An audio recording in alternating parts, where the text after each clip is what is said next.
Bien-aimé dans le Seigneur, je suis toujours dans Romains chapitre 12, le verset 2.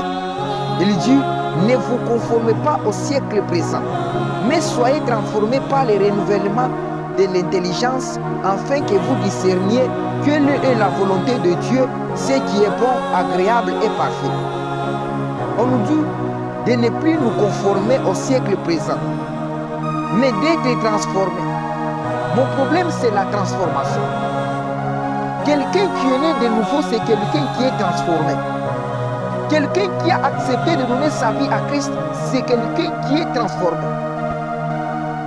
Quand tu donnes ta vie à Christ, Christ doit te transformer. Tu dois passer à l'école de brisement.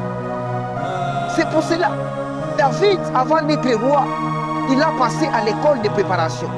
C'est pour ça, même Dieu, avant de t'amener dans le couloir de la grandeur, Dieu va te préparer. Et cette école, on l'appelle encore école de brisement. Dieu va briser tes défauts. Dieu va briser tes défauts. C'est pour ça que tu dois comprendre, Éphésiens, mais Dieu, soyez irréprochables. Quand tu vas entrer dans les ministères avec les erreurs, les gens ne vont pas voir tes dimensions là. Les gens ne vont pas voir ta capacité ou la capacité que Dieu l'a mis en toi. Les gens vont voir seulement les défauts. C'est pour cela.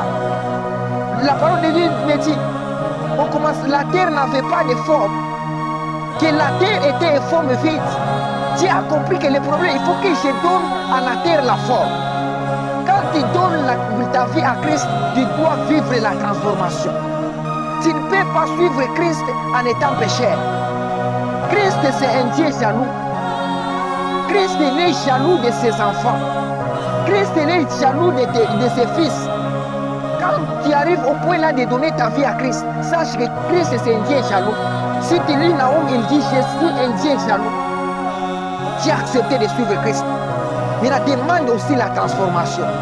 Ta façon de parler là, ta façon de se comporter, ta façon d'agir vis-à-vis des autres, vis-à-vis des serviteurs, vis-à-vis des enfants de Dieu, même si on t'appelle pasteur, même si on t'appelle prophète, même si on t'appelle apôtre, tu dois vivre la transformation.